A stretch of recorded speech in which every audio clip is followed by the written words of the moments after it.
Hello everybody and welcome to Mythillogical. I'm Charles as always, and I'm coming to you for the second solo episode that we have done in our entire history. Yes, at this moment, Crofty is winging their way back from Japan over to Blighty, which is what I should be saying to you if I had got this done at a reasonable pace. I thought I'd actually have this episode done like a month ago. And apologies, folks, there have been a few things that came up in between that prevented me from doing that.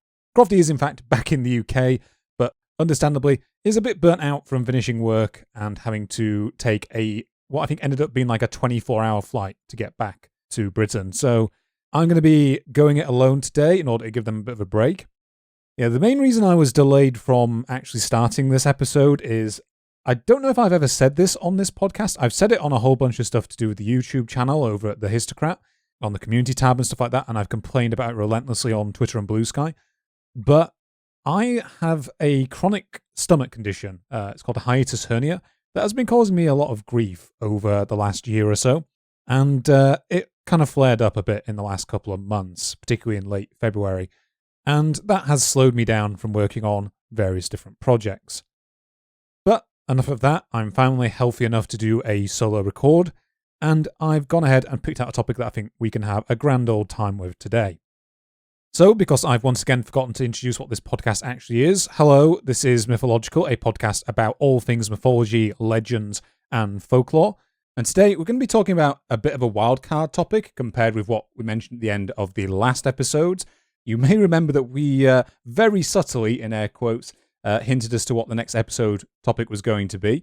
But as Crofty was the one who originally chose that topic, I thought it was only fair that I allowed them to actually be there for their pick. I know that they really wanted to do that episode. So I've decided to do something a little bit different today.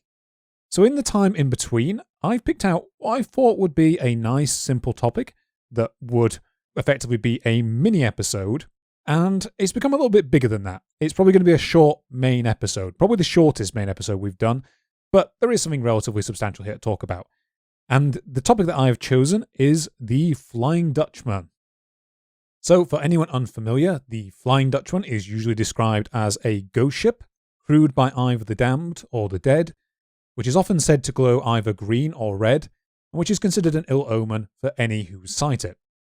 These sightings can result in myriad outcomes for the unfortunate sailors who happen across it.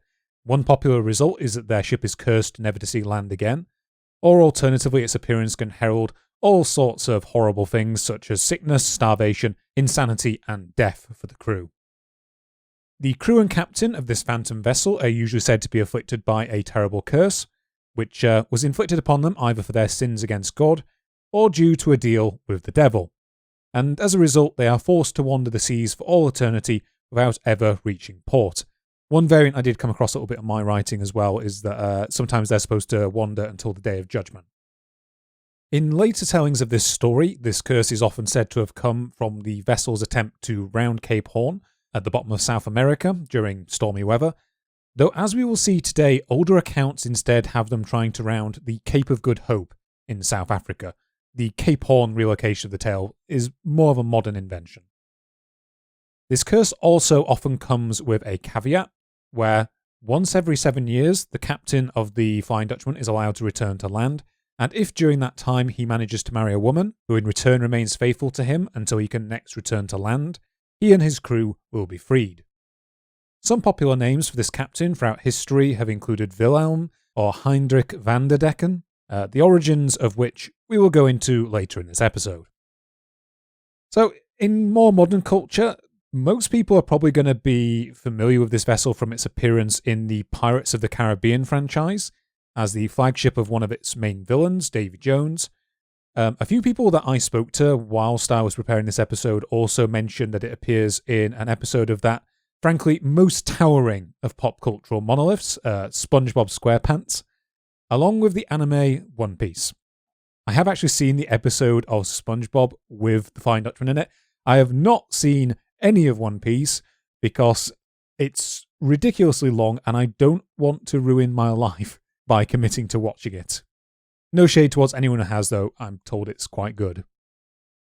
As has become traditional on this podcast, I think it's time for me to talk a little bit about my previous familiarity with the Flying Dutchman. So for me, this actually dates from when I was still quite young. I'm trying to remember exactly when. I was probably about 12 when I first heard anything in detail about the Flying Dutchman. And my first exposure to it comes from a series of books called The Castaways of the Flying Dutchman by the children's author Brian Jacks, which, from what I can remember, pretty faithfully sticks to the classic version of the Dutchman that I described above. Most people will probably know Brian Jacks much better from the Redwall series of books, which I read pretty much all of as a kid.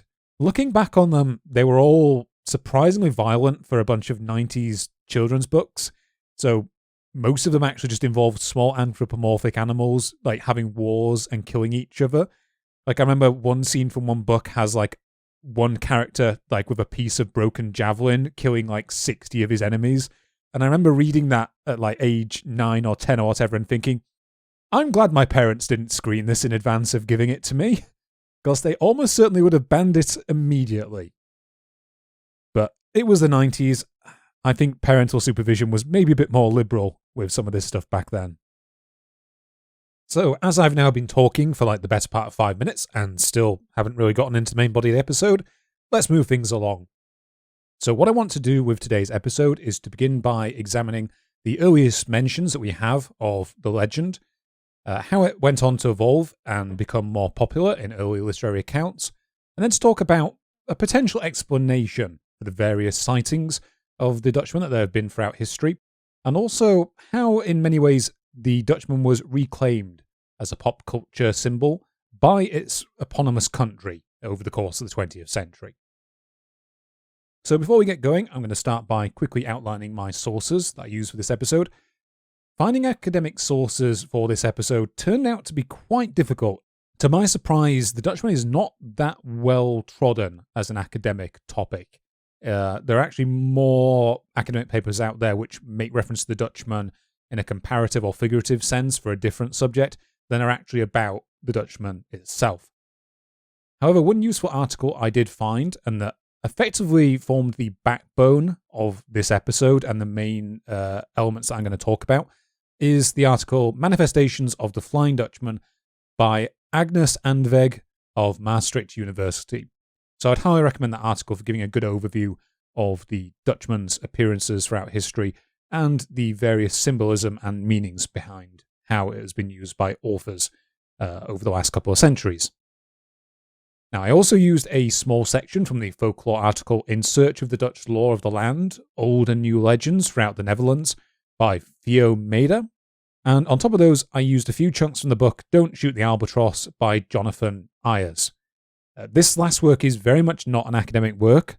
I mostly just use it to help get a starting point for a few of the popular concepts that revolve around the Dutchman. So if you want to go ahead and read that book yourself, just be aware that it's not like a rigorously sourced manuscript or anything like that. And then in addition, I also used a whole host of other bits and pieces from articles and books that I will describe as I go. So the subject of today's episode is heavily associated in the popular consciousness with an era known as the Golden Age of Piracy, which, according to historians, took place between the mid-17th century through to the mid-18th century. So this was a period that saw quite intense competition between the Dutch and the British in terms of naval trade and warfare throughout the world, and it's not surprising that this would then become a very popular and nostalgic period for people to look back on for the Dutchman legends. Indeed, some sources I consulted claim the Dutchman is often envisioned either as a 17th century brig or a type of Dutch vessel known as a flout, spelled F-L-U-Y-T. Elsewhere, people have claimed that its captain was modelled off a number of historical Dutch skippers, the most notorious of which was a 17th century captain named Bernard Volk. So according to an 1891 book titled Heroes of Unknown Seas and Savage Lands by James William Buell, Volk was, quote, a reckless, daring seaman who, that he might carry the more sail in a high wind, cased his masts with iron. One voyage to India he made in 90 days, then an unprecedented rate of speed, and so rapidly did he traverse the water world that even in his own time he was believed to be in league with Satan. But Bernard took one risk too many, and setting sail from Amsterdam with the express determination to beat his own record to India was never afterwards heard of, and of course Satan took him and the ship and set them travelling up and down the world to the bewilderment of better men. So you may have noticed my previous use of the word nostalgia in talking about the Dutchman's relation to this era. That's because despite these various claims, we don't actually have any written records of the Flying Dutchman dating from anywhere near the 17th century, and associations with figures like folk don't appear until well after its initial surge in popularity. Instead, according to the very small number of academic sources I could find on the story's origin, the first written records of the Flying Dutchman only appear in the very late 18th century. So according to Agnes Andeweg's article, the earliest known reference to the Dutchman is to be found in the 1795 book A Voyage to Botany Bay. This work has historically been attributed to the English convict George Barrington, who according to Susan Ricard's book, George Barrington's Voyage to Botany Bay, was a gentleman thief who became something of a celebrity due to his daring robberies, elegant outfits, and his oratory at trial when he was eventually caught. After being arrested for a number of thefts throughout the 1770s and 1780s, he was alternatively found innocent, banished, or spent some time behind bars, before in September 1790 he was apprehended for stealing a gold watch from one Mr. Henry Hare Townsend. Despite his typically eloquent defence, Barrington was found guilty and sentenced to 7 years transportation to the newly established Botany Bay penal colony in what is now Sydney, Australia. Throughout his escapades and after his transportation, continuing interest in his name led a whole bunch of publishers to produce accounts of his deeds, the vast majority of which are fraudulent. A Voyage to Botany Bay is no exception to this. It's basically just a revamped version of an earlier fraudulent work titled An Impartial and Circumstantial Narrative of the Present State of Botany Bay in New South Wales by George Barrington, which in turn appears to have stolen large sections of its contents from an earlier work by Governor John Hunter of New South Wales, so it's pretty much fraud all the way down. Regardless of its ignominious origins, big word, this work does indeed contain details of a sighting of the Flying Dutchman.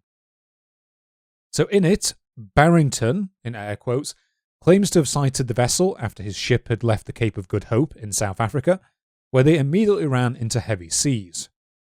Quote, "About 2 a.m, I was waked by a violent shake by the shoulder, when, starting up in my hammock, I saw the boatswain, with evident signs of terror and dismay in his countenance, standing by me.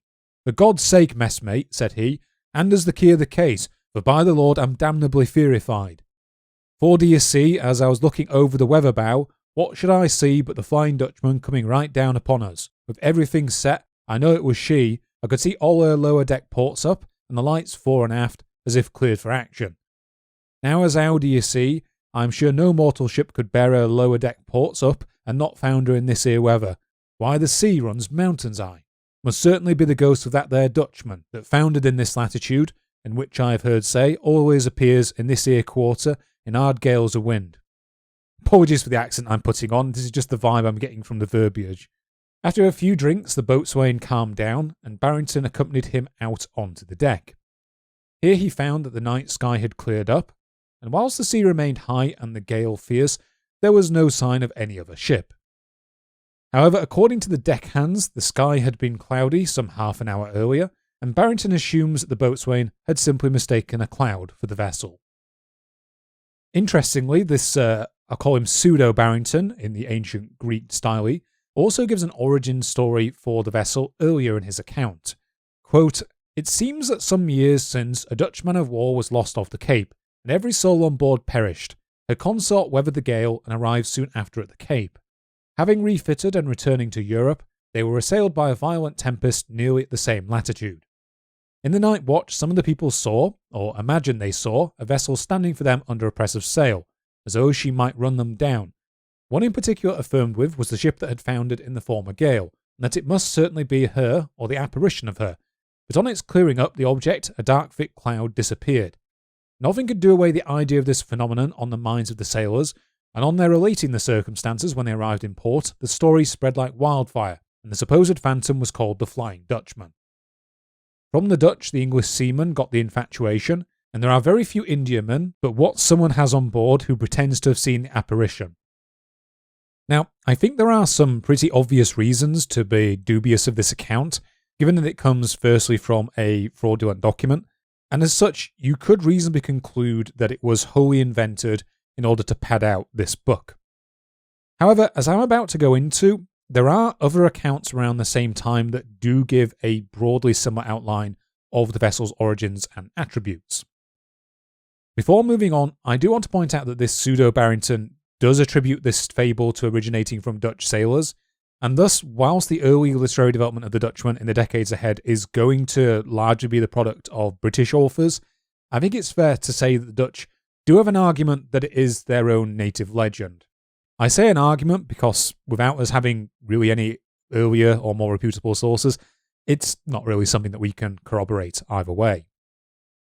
So despite the claims of the article I cited from before, it has since turned out that there is in fact a slightly older account of the Flying Dutchman that I got from the super reputable source of Wikipedia, but after checking it out, it does seem to be pretty genuine. In fact, most of the Flying Dutchman Wikipedia entry is quite accurate. It could do with some better quality sourcing, but it's pretty good on the whole. So this entry comes from John MacDonald's 1790 work Travels in Various Parts of Europe, Asia and Africa, during a series of 30 years and upwards. For context, John MacDonald was the son of a Scottish tenant farmer who fought during the Jacobite Rising of 1745. For anyone unfamiliar, this was an attempt by Charles Edward Stuart, who is better known to history as Bonnie Prince Charlie, to retake the thrones of England, Scotland and Ireland for his father James, after the deposition of his grandfather James II and VII in the Glorious Revolution of 1688. After his father's death at the Battle of Culloden in 1746, which effectively ended the Rising, MacDonald became a beggar, then later a coachman, and eventually a sailor. It is during his service on an East India Company vessel known as the Hampshire Indiaman that he and the rest of his crew were returning from Bombay, around the Cape of Good Hope, en route to St. Helena. One night they were caught in stormy weather, and a number of sailors claimed that they had seen the Flying Dutchman. Quote, "The weather was so stormy that the sailors said they saw the Flying Dutchman. The common story is that this Dutchman came to the Cape distress of weather and wanted to get into the harbour, but could not get a pilot to conduct her, and was lost, and ever since, in very bad weather, her vision appears. The sailors fancy that if you would hail her, she would answer like another vessel." So in both of these accounts, we see the common thread that the Flying Dutchman was simply a Dutch ship that was lost around the Cape of Good Hope that was occasionally seen in bad weather. Whilst both of these reports do cast it as a supernatural entity, we don't really hear anything at all about its more famous archetypes of, being crewed by the damned, nor really anything about its captain or any potential crimes it might have committed. However, by the time of the next account, only a few years later, we begin to see some of its more famous attributes sneaking into the tale. So this account is to be found in the work Scenes of Infancy by the Scottish poet and indologist John Leyden, which was first published in 1803. This account is notable in that by this time, the idea that the crew has committed some sort of crime or sin now seems to have entered the legend. So specifically the mention of the ghost ship comes in the passage, "Stout was the ship from Benin's palmy shore, that first the freight of bartered captives bore. Bedimmed with blood, the sun, with shrinking beams, beheld her bounding o'er the ocean streams. But ere the moon her silver fronds had reared, amid the crew the speckled plague appeared. Faint and despairing on their watery bier, to every friendly shore the sailors steer. Repelled from port to port they sue in vain, and track with slow and steady sail the main. Where near the bright and buoyant wave is seen, to streak with wandering foam the seaweeds green. Towers the tall mast, a lone and leafless tree, till self-impelled amid the waveless sea, where summer breezes near were heard to sing, nor hovering snowbirds spread the downy wing. Fixed as a rock amid the boundless plain, the yellow steam pollutes the stagnant main, till far through night the funeral flames aspire, as the red lightning smites the ghastly pyre. Still doomed by fate, on weltering billows rolled, along the deep their restless course to hold. Scenting the storm, the shadowy sailors guide the prow, with sails opposed to wind and tide.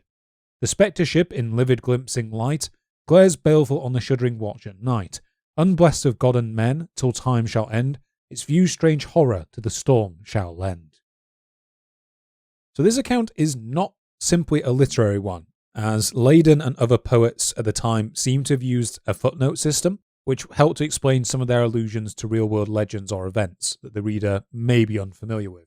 As someone who had to do a lot of poetry in school, that really would have been helpful, because I had a bad habit of reading a poem and then all my interpretations of what it was talking about were just completely off base, didn't match at all what the author apparently intended.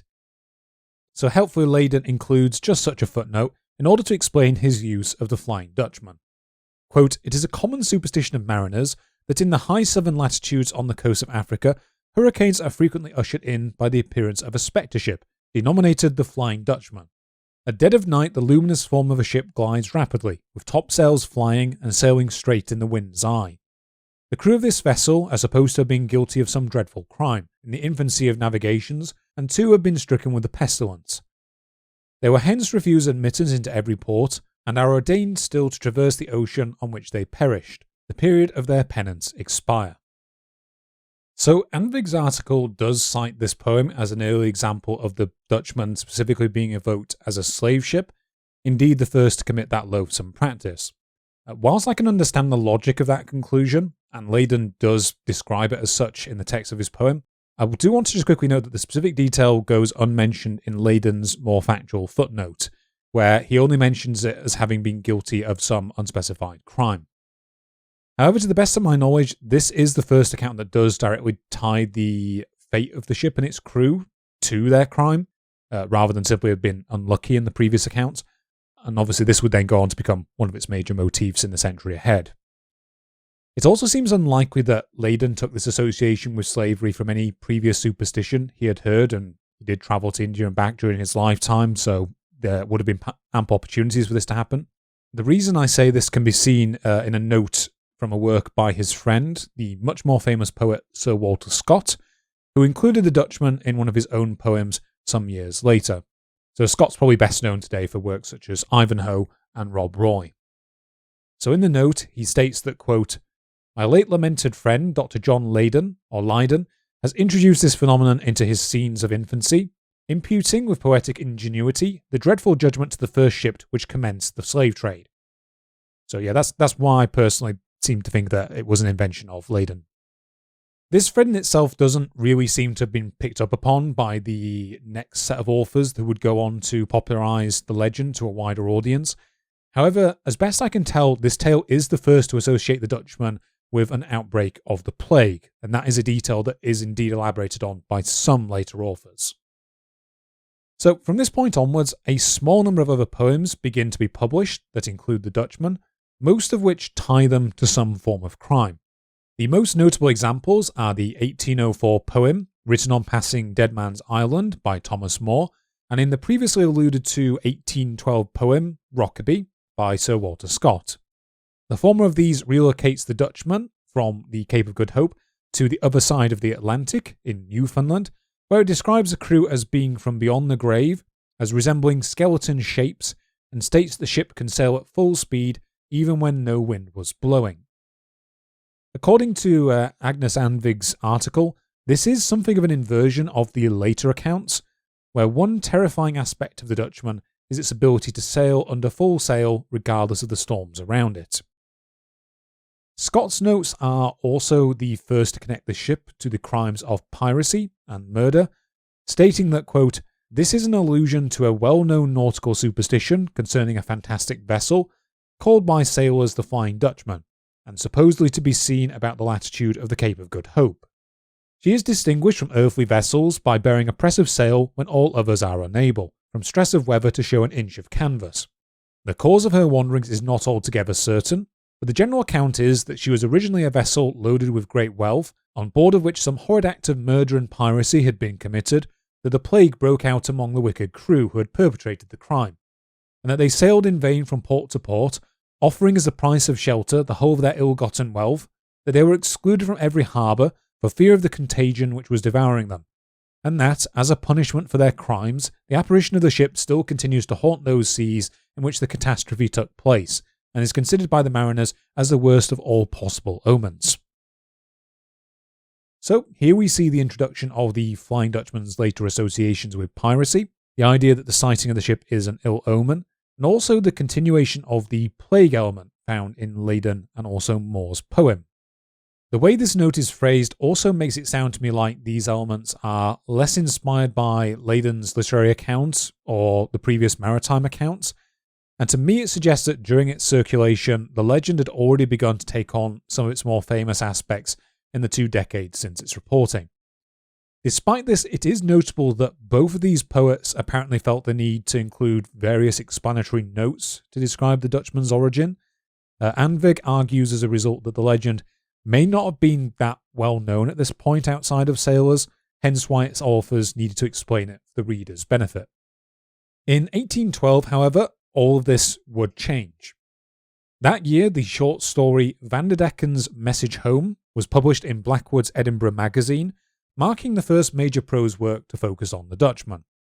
The original and much less snappier title is apparently Vanderdecken's Message Home, or The Tenacity of Natural Affections, kind of running on there a bit too long, as 18th century story titles tended to do. According to a note on the Wikipedia page for The Flying Dutchman, the 1959 work, A Bibliography of Articles in Blackwood's Magazine 1817 to 1825 by Alan Lang Strout, identifies the author of this short story as John Howison, who it is claimed was an employee of the East India Company. The actual story itself was published anonymously. All of this sounds fairly plausible given the nautical nature of the story. Makes sense that it would have come from a naval man. But I haven't been able to find a copy anywhere online of this document in order to corroborate it. I did find that it's apparently in my local university library, but I wasn't able to get access to their copy in time for me to include it with the episode, and I thought it wasn't really worth delaying the episode for the sake of it. So yeah, I'm taking it on faith here that this information is correct. If anyone does actually have access to this book, feel free to write in on a postcard, confirming or denying whether or not that actually is true. And as we live in the far-flung sci-fi future, by postcard, I do of course mean an email. So this story takes the form of a report of an encounter of a ship's crew with the Flying Dutchman off the Cape of Good Hope. One night, whilst they are caught in the grip of a terrible storm, the sailors on night watch claim to have caught a glimpse of the ill-omened vessel, which rouses the rest of the crew and the ship's passengers. During this commotion, the ship's chaplain, who's named Gentle George, overhears another sailor ask his crewmate about the Dutchman, and he replies, "They give different reasons for it, but my story is this. She was an Amsterdam vessel and sailed from that port 70 years ago. Her master's name was Vanderdecken. He was a staunch seaman and would have his own way in spite of the devil. For all that, never a sailor under him had reason to complain, though how it is on board with them now, nobody knows. The story is this, that in doubling the Cape they were a long day trying to weather the Table Bay, which we saw this morning. However, the wind headed them and went against them more and more, and Vanderdecken walked the deck, swearing at the wind. Just after sunset, a vessel spoke him, asking if he did not mean to go into the bay that night. Vanderdecken replied, 'May I be eternally damned if I do, though I should beat about here till the day of judgment.' And to be sure, Vanderdecken never did go into that bay, for it is believed that he continues to beat about in these seas still, and will do so long enough. This vessel is never seen but in foul weather along with her."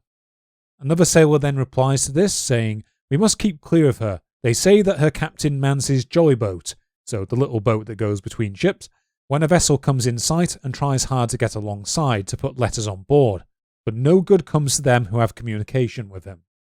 So this disclosure inspires panic amongst the vessel's already understandably worried passengers, and almost immediately afterwards a lightning flash reveals the Dutchman sailing in the distance under full sail. In response, the chaplain begins to read out a service from his prayer book, which calms the crew somewhat. Further flashes of lightning reveal nothing, and at this point the captain arrives on deck and inquires to the cause of all the general dread. Upon being told of the Dutchman, he laughs and makes fun of the crew, at which point they fall into discussions with one another.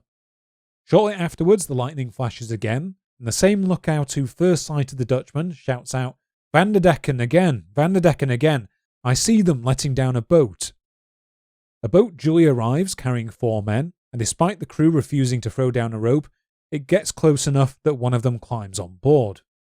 The intruder, who looks like, quote, "a fatigued and weather-beaten seaman," demands that they take back some letters from Captain Vanderdecken to his friends in Europe, as they have been indefinitely delayed by the weather themselves.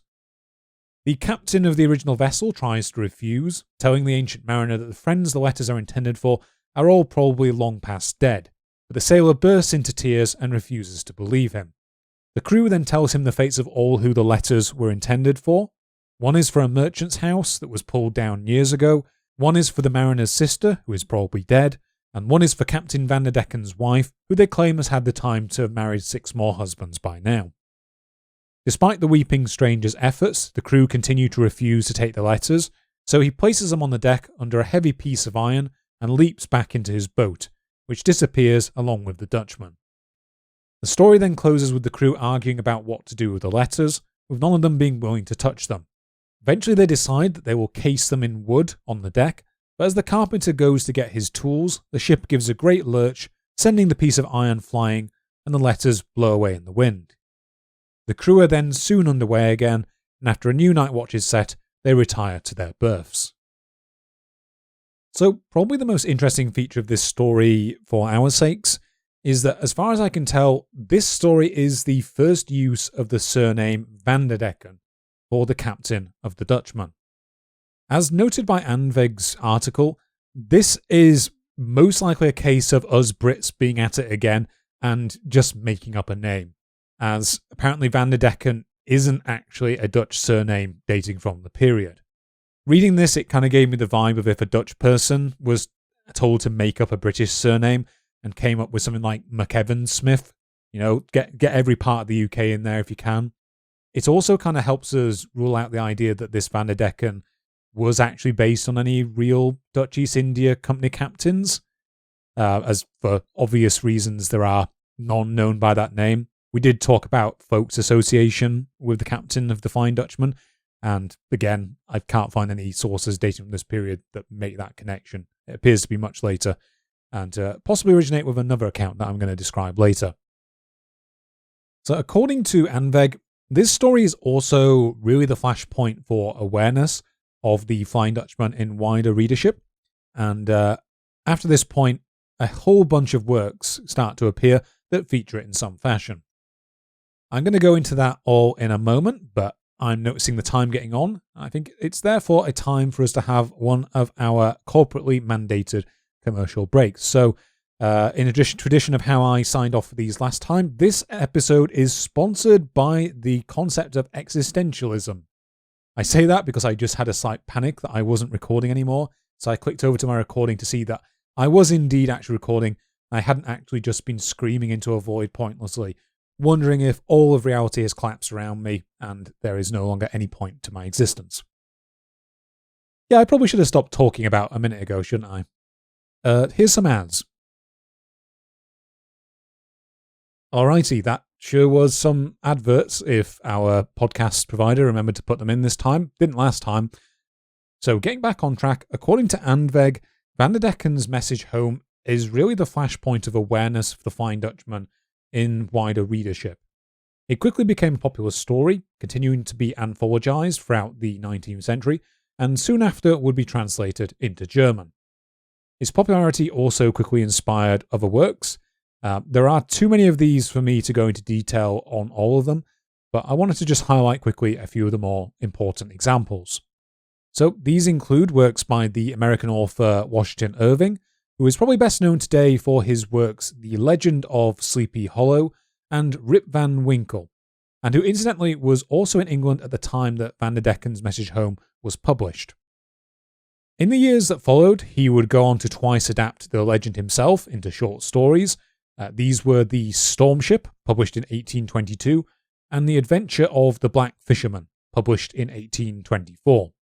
These stories relocate the Phantom to off the shore of Manhattan in the first half of the 17th century, and consist of a typical ghost story encounter in the Storm Ship, whilst The Adventure of the Black Fisherman is more your typical pirate hunt for cursed treasure, with a few flourishes along the way. Whilst neither of these stories would add all that much to the overall legend, Irving's works would prove popular and influential in spreading it to wider audiences. Fittingly enough, it did in fact help to spread the legend back to its claimed origins of the Netherlands, which we will get into a bit later. Other works from this period that also include the Dutchman are Heinrich Smidt's 1822 poem, De Eeuwig Ziegler, or The Eternal Sailor, Thomas Hood's 1826 poem, The Demon Ship, and Edward Fitzball's 1827 play, The Flying Dutchman. This latter play may also have helped inspire an ironic retelling of the story in Heinrich Heine's 1833 short novel. This is going to be a battle for me to pronounce. Aus den Memoiren des Herrn von Schnabelwopski, or The Memoirs of Mr. von Schnabelwopski. Is an interesting title. I want to spend a bit of time with this telling and with another that we will get to shortly, because not only do they add a new aspect to the Dutchman, it also allows a couple of comparisons to other folkloric figures. So, Heine's retelling of the legend forms the backbone of one chapter, the purpose of which the narrator claims later in the text to be to satirize high society prudes who will eagerly, quote, slurp up such stories with delight, and are delighted with them up to the navel, even deeper, and then scold the narrator and turn up their noses at him in company and denounce him as immoral. So, for context, this section takes place after its narrator has arrived in Amsterdam and is going to see a play based around the Flying Dutchman. This section is again small enough that I can quote most of it pretty much in full. Quote, "You are probably familiar with the fable of the Flying Dutchman. It is a story of the cursed ship that can never get into port and has been sailing on the sea since time immemorial. If it encounters other vehicles, some of the eerie crew come up in a boat and ask them to please take a package of letters with them. These letters must be nailed to the mast, otherwise disaster will befall the ship, especially if there is no Bible on board or horseshoe on the foremast. The letters are always addressed to people you don't know at all or people who have long since died, so that sometimes the late grandson receives a love letter addressed to his great-grandmother who has been in the grave for 100 years. That wooden ghost, that horrible ship, takes its name from its captain, a Dutchman, who once swore by all the devils that he would and should sail around some promontory, the name of which escapes me, despite the fiercest storm that was blowing also have to sail until the last day. The devil has taken him at his word. He must wander on the sea until the last day, unless he is redeemed by the faithfulness of a woman. The devil, stupid as he is, does not believe in the loyalty of women, and therefore allowed the cursed captain to go ashore once every 7 years and get married, and on this occasion to pursue his salvation. Poor Dutchman. He is often happy enough to be redeemed by the marriage itself and to be rid of his redeemer, and he then goes back on board. The play that I saw in the theatre in Amsterdam was based on this fable. 7 years have passed again, the poor Dutchman is more tired than ever of endless wandering, goes ashore, makes friends with a Scottish merchant he meets, sells him diamonds at a ridiculous cheap price, and when he hears that his customer has a beautiful daughter, he demands her as his wife. This trade is also completed. Now we see the Scotsman's house. The girl is waiting for the groom with a timid heart. She often looks wistfully at a large weathered painting that hangs in the room and depicts a beautiful man in Spanish-Dutch costume. It is an old heirloom, and according to the grandmother, it is a true likeness of the Flying Dutchman as seen in Scotland 100 years ago, at the time of King William of Orange.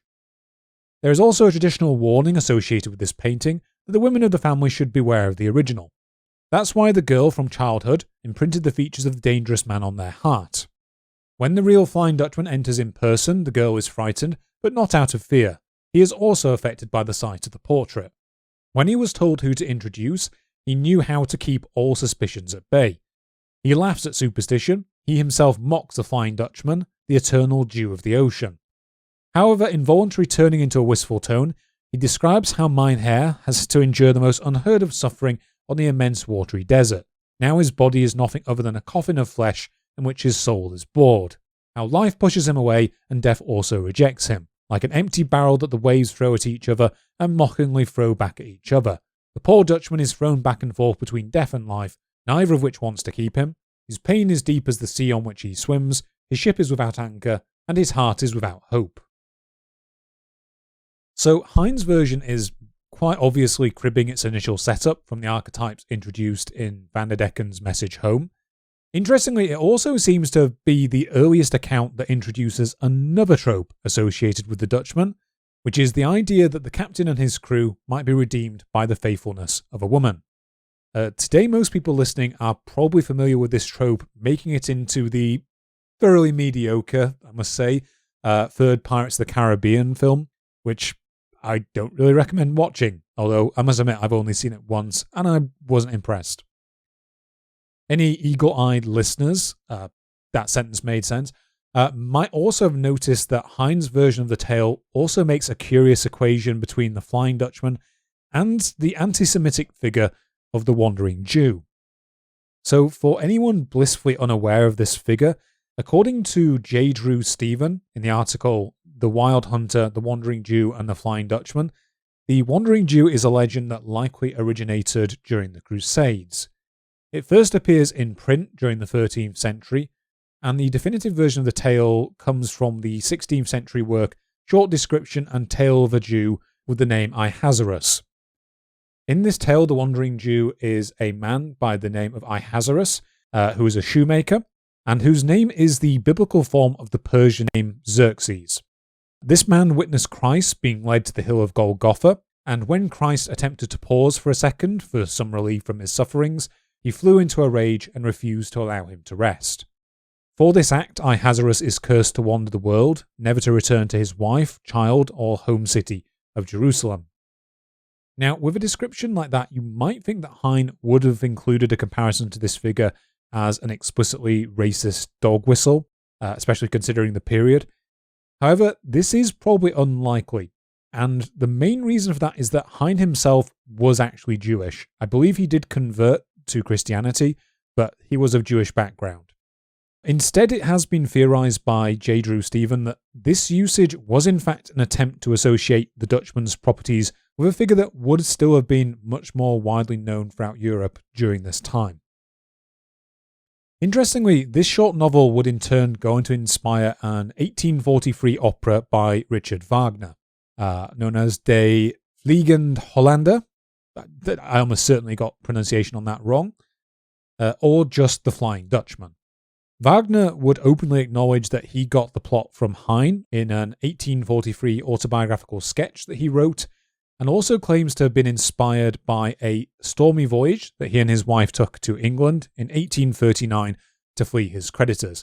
Because if you know anything about Wagner's life, which if you do, I'm sorry, he had a nasty habit of spending way beyond his means and being in debt to people.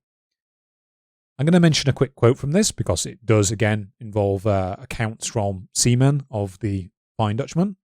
"This voyage I never shall forget as long as I live. It lasted 3.5 weeks and was rich in mishaps. Thrice did we endure the most violent of storms, and once the captain found himself compelled to put into a Norwegian haven. The passage among the crags of Norway made a wonderful impression on my fancy. The legends of the Flying Dutchman, as I heard them from the seamen's mouths, were cloth for me in a distinct and individual colour, borrowed from the adventures of the ocean through which I was then passing." However, in his longer autobiography in 1865, Wagner no longer mentions Heine's role in inspiring the opera's plot.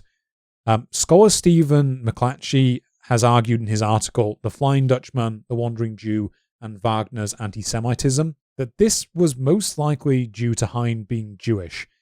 And Wagner had become pretty ferociously anti-Semitic by this point in his life. Just look up at some of the articles he wrote about the relationship between Judaism and music, and oh boy, that's really bad. Oh, yeah, really, really bad. Don't read it. Despite this fact, though, Heine is mentioned in several other times in that work, and it's mostly in positive contexts where Wagner actually met him and got on well with him. One alternative theory that I would postulate based on McClatchy's work is that it may have been that by this point in his life, Wagner instead wished to try and tie the Dutchman to more Germanic legends instead, as he had quite an interest in that personally as well. So Wagner's version of the story closely follows the structure of the play mentioned in Heine's account. In it, a sea captain named Daland encounters the eponymous ghost ship and its captain, as the latter seeks to marry a woman so that he can break the curse that the devil has placed upon him for invoking his name. The captain of the Dutchman learns that Daland has an unmarried daughter named Senta, and offers him a vast treasure in return for her hand. Unlike in Heine's account, however, where the captain rapidly gets tired of his redeemer and goes back to sea, Wagner's work plays the trope of the Dutchman being redeemed by a faithful woman completely straight. Douwen's daughter does indeed fall in love with the captain, or more specifically with an old portrait of him, and swears to be faithful to him unto death. However, due to the captain mishearing a conversation between her and a former lover, Eric the Huntsman, he is led to believe that she has been unfaithful, and he sails away. In response, Senta throws herself into the sea, and as she was faithful unto death, this breaks the curse. The ghost ship disappears, and both Senta and the captain are seen to ascend to heaven.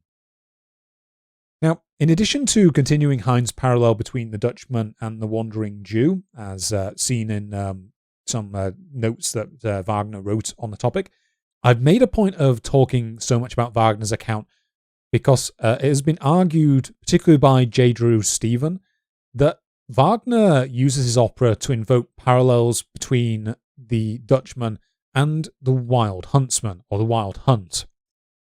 Specifically, he states that he does this by associating the Dutchman's appearances not only with a type of music that evokes the imagery of a storm, but also of a type traditionally associated with hunting.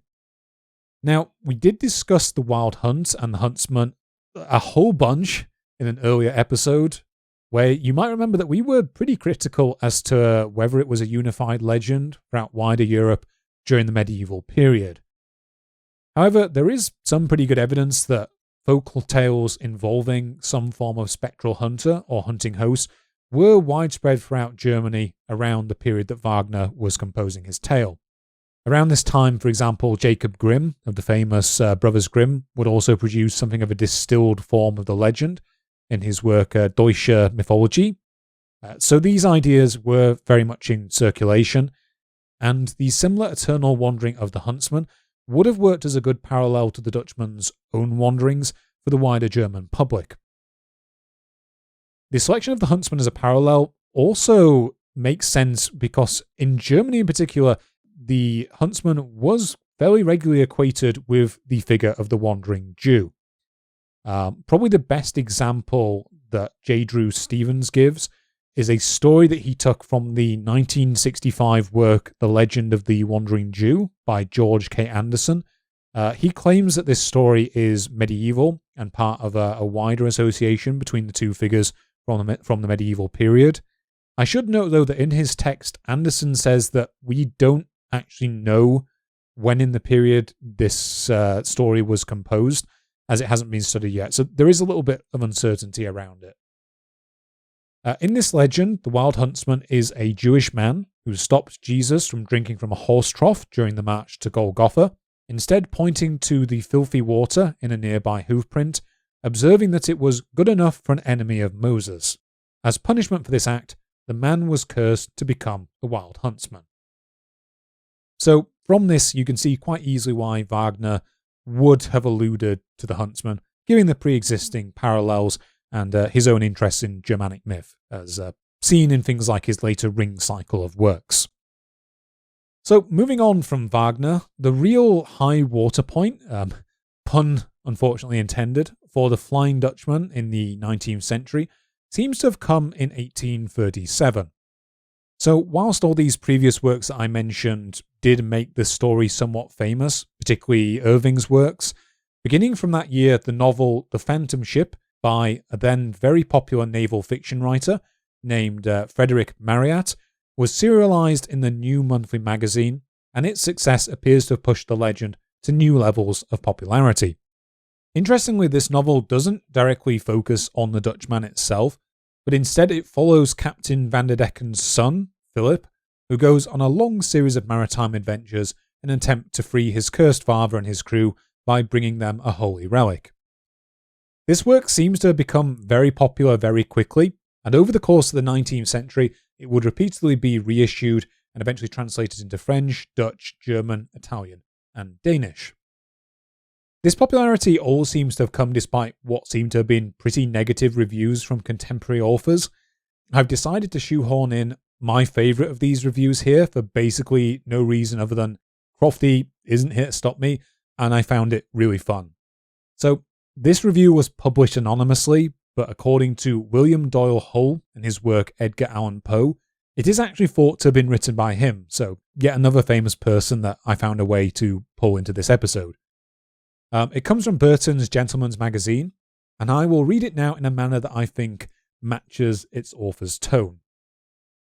However popular, in any certain or uncertain sense, the writings of Captain Marryat have already been or may be, we believe that the opinion formerly expressed of them by Mr. Willis, which is, quote, "to him the direful spring of woes unnumbered," was but the echo of the private idea entertained by every reasonable critic in Christendom.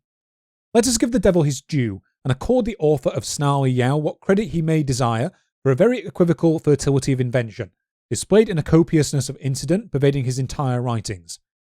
Let us also award him the somewhat higher praise of an air of truthfulness, naturalness, and bonhomie in the individual case of Peter Simple, admitting at the same time that no better nautical adventures are to be met with than we find in this, the best of his novels, and we have then said everything that can be conscientiously said in his favour. Per contra, we have evidence upon every page of the numerous volumes with which he has surfeited the public of a miserable mental inanity, a positive boldness of thought, an utter absence of all lofty imagination, an inconsequence of narration, and a feeble childishness of manner which would be unpardonable in any schoolboy of decent pretensions. His English and his method of putting it together betray too unquestionably a deficiency in the ordinary education of a gentleman. To his common style, the expressive epithet flat is the only one very positively applicable. In short, Captain Marryat seems horned to show the age this abundant falsity of the old dogma which esteems the popularity, or, more strictly, the circulation of a book a proper and sufficient test of its merit. The Phantom Ship has been too long before our readers need an extended notice. The old legend of the Flying Dutchman, a legend, by the by, possessing all the rich material which a vigorous imagination could desire, is worked up with so many of the pitiable niaiseries upon which we have commented, that fewer persons of disciplined intellect would derive from the medley any other impressions than those of the ridiculous. The story, however, is by no means the worst from the pen of Captain Marryat, and thus far we most unequivocally recommend it. That's quite a way to finish after that savaging. So, after that digression, by the end of the first half of the 19th century, the major attributes of the Flying Dutchman legend we mentioned at the beginning were well established in the public imagination.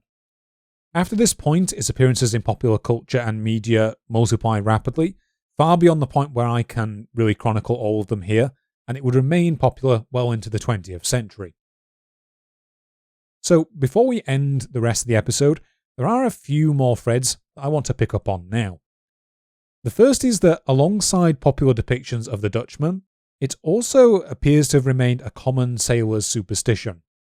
However, pretty soon after the publication of the more literary versions, these sightings may have begun to pick up some of their tropes too.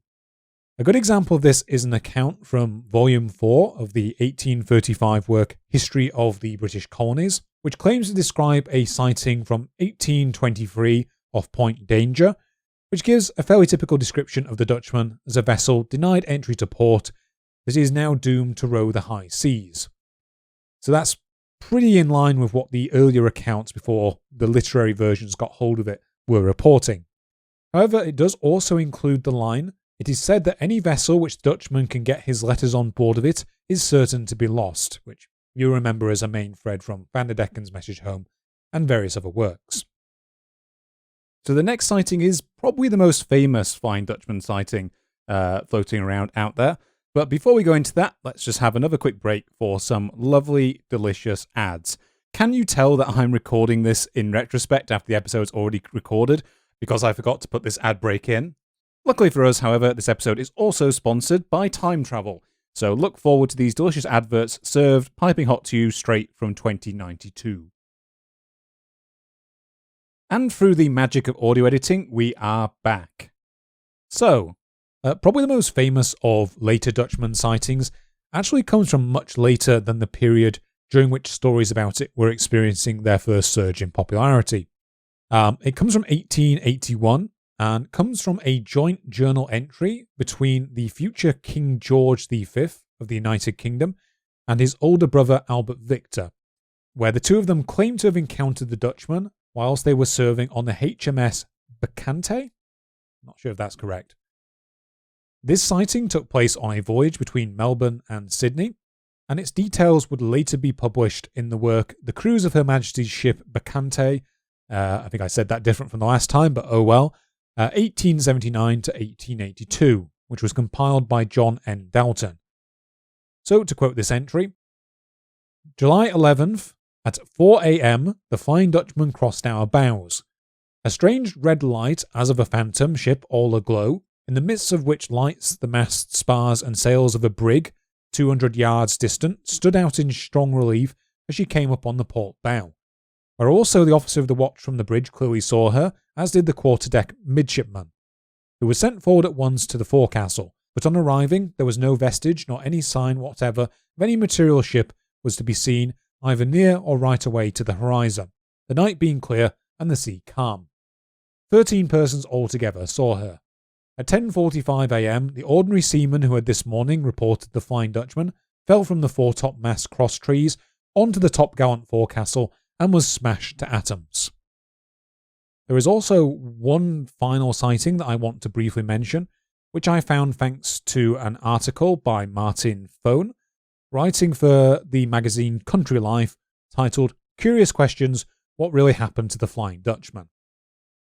This account comes from Frank R. Stockton's 1872 work Roundabout Rambles in Lands of Fancy and Fact. It is notable in that it contains a potential explanation for at least some of the Dutchman's sightings. I would note that this account doesn't really come with any real explanation of where it was collected, and as the book itself generally sets out to explain many popular fables and phenomena, it may be real or it may have been invented as kind of a framing device or cautionary tale in order to display a very specific point. So this excerpt reads as follows. Once a vessel was sailing over a northern ocean in the midst of the short Arctic summer. The sun was hot, the air was still, and a group of sailors lying lazily upon the deck were almost asleep, when an exclamation of fear from one of them made them all spring to their feet. The one who had uttered the cry pointed into the air at a little distance, and there the awe-stricken sailors saw a large ship, with all sails set, gliding over what seemed to be a placid ocean, for beneath the ship was a reflection of it. The news soon spread through the vessel that a phantom ship with a ghostly crew was sailing in the air over a phantom ocean, and that it was a bad omen, and meant that not one of them should ever see land again.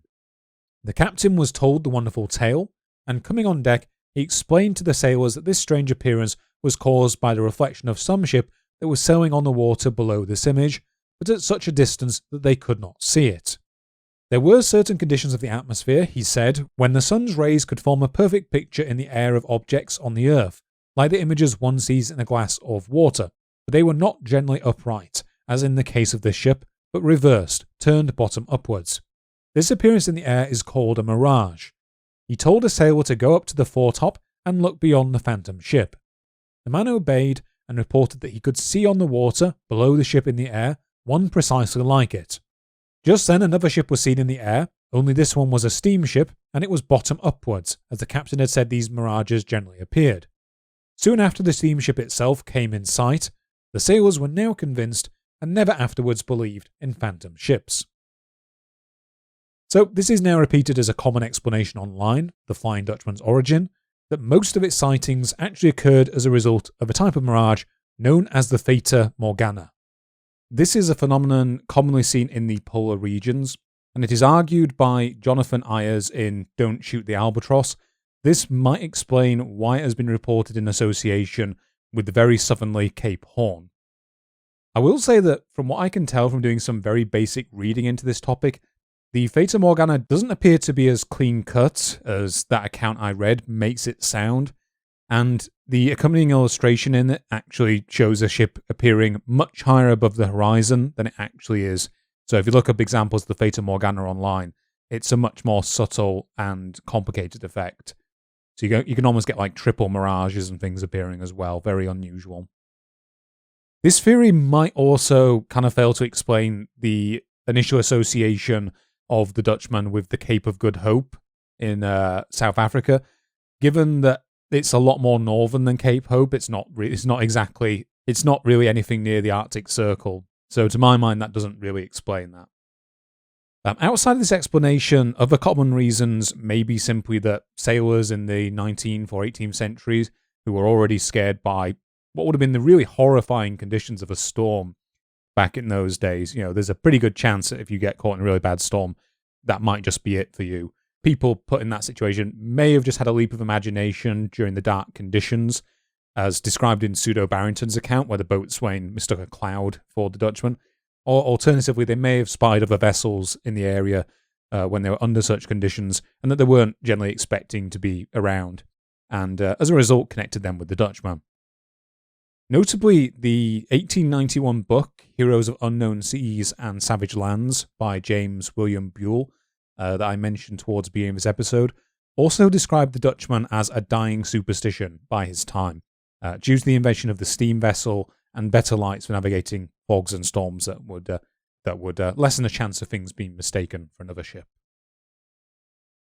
So, for the very final part of this episode, I just want to briefly talk about how the Flying Dutchman has been sort of reclaimed and reinterpreted by its namesake country, where its retellings have been treated quite differently from the rest of Europe. So, as we saw, the Dutchman's most famous attributes were effectively crafted by British and German authors, but there were some Dutch adaptations that existed during the same period.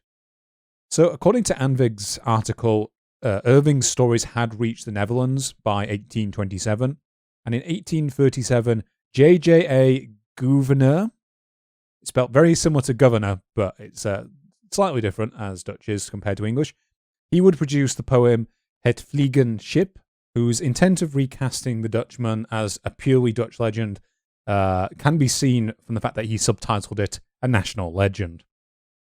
Whilst this poem contains many of the elements that we saw in Vanderdecken's Message Home, it also depicts the ship as being cursed due to its role as a slave ship, so kind of in line with Leyden's earlier poem that we discussed right back towards the beginning of this episode. Marryat's The Phantom Ship was also translated into Dutch during this period, and in 1847, a Dutch almanac would claim it to be a local legend from the town of Terneuzen. It is in the first half of the 20th century, however, that according to Agnes Andeweg, Dutch accounts of the Flying Dutchman really began to proliferate, which would include works by authors such as Hendrik Maasman, Martinus Nijhoff, Herman Heijmans, and Jeff Last. Apologies if I got any of those wrong. In these tales, however, the Dutchman goes from being a figure of ill omen to filling more of a heroic or even a protagonist role. Like, some of these tales are actually from the captain's perspective, from what I'm led to understand. From the 1920s onwards, the Dutchman would also increasingly become a symbol of Dutch aviation, appearing in adverts and imagery for the airline KLM, which stands for a much longer Dutch name that I'm not going to insult by trying to pronounce. During World War II, the British would drop propaganda pamphlets over the occupied Netherlands with the title of De Vliegende Hollander, again increasing its association with aviation. The Dutchman was also used as a recruiting symbol for the war against Japan in Indonesia, and this is where we kind of hit one of the unfortunate consequences of where you elevate something to a national symbol, it can unfortunately then become associated with some of the more unsavoury acts that are committed by its country. So the main example I have here is that after the end of World War II and the battle against the Japanese, the Dutch continued to fight a bloody war in Indonesia in order to suppress movements for independence, which they would eventually end up losing in 1949, that did see widespread atrocities. And fun fact, was aided by the British, because that's kind of what we tended to do during that period, unfortunately. And throughout much of this period, the Dutchman continued to be used on recruitment posters for soldiers serving in Indonesia, or the Dutch East Indies as it was called. And then finally, to move on beyond the colonial and wartime periods, according to Andeweg, the Dutchman would also remain a popular icon in the Netherlands as late as the 1970s, appearing on children's carts, ice skates, bicycles, and even portable radios. Today, the town of Terneuzen continues to claim to be the hometown of the Flying Dutchman. It erected a statue in the Dutchman's honour in 1972, and since 2006 it has held an annual festival where one can supposedly meet and greet its captain. As noted by Theo Mazza in the article In Search of the Dutch Law of the Land, even if you ignore the legendary elements of this story, this claim is pretty easy to dismiss, as the harbour of Terneuzen is too small to have ever accommodated VOC ships of the period that the Dutchman is supposedly from. However, I am personally resoundingly on the side of Terneuzen in this matter, not because I think that the claims have any truth to them, but because frankly, I think that the world needs any excuse it can get to have lots of silly events themed around ghost ships and their captains. And to be fair to Mazza, he does note that these celebrations help foster something of a feeling of togetherness and belonging for its residents. And it's probably pretty good for tourism too. Well then, folks, that's everything I have on the Flying Dutchman for today. I'm discovering that talking for nearly 2 hours continuously with no co-host here to help you is a great way to just thoroughly wreck your voice. So I'm going to wrap up for today and go and have a nice soothing drink of tea, I think. So we traditionally end these episodes by giving a bit of a hint for the next episode, but the hint for the next episode is the same as the last episode, given that I've kind of interrupted our chronology here. So go and check out Crofty's hint that they gave for the next episode. I think they described it as the original unboxing video of mythology. Other than that, if you enjoyed me rambling into the void for an hour, you can always help support this podcast a little bit over on patreon.com/thehistocrat. We also have a Twitter at twitter.com/the_histocrat. And you can also find me over on Blue Sky now, just as the Histocrat there. But I tend to just post personal nonsense on that account. So if you're going there looking for more mythology or updates as to what's happening with the podcast, that might not be most of what you're going to get. In addition, if you're listening to this podcast on audio platforms such as Spotify and iTunes, you can always head over to the YouTube channel The Histocrat, where we usually upload these podcast episodes with the advantage of a bit of imagery as well, so you can often see what we're talking about. Well, that's everything from me, folks. Thank you again for listening. I'm going to go and badger Crofty into trying to help me put together the next episode on a bit of a faster schedule than it has been over the last few months. And until then, I hope you all have a great time.